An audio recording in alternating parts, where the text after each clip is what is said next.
نتقدم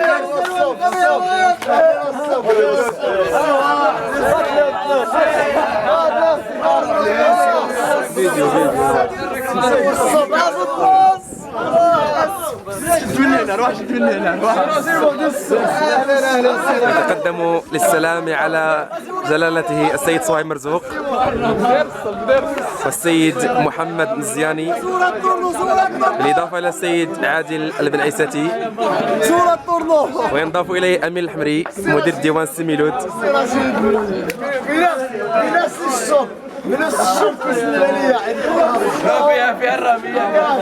كادح محمد، مندوب السامي للسجون المغربية، فيصل بن نوار القنصل الهولندي الجالية المغربية لعائلة مرزوق، اسماعيل الأزراي مندوب السامي كذلك، المساوي الساكنة الجديدة لحي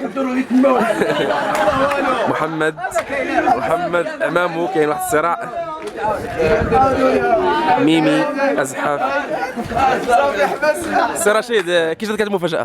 مفاجأة عمري شفتها هذه المفاجأة الصراحة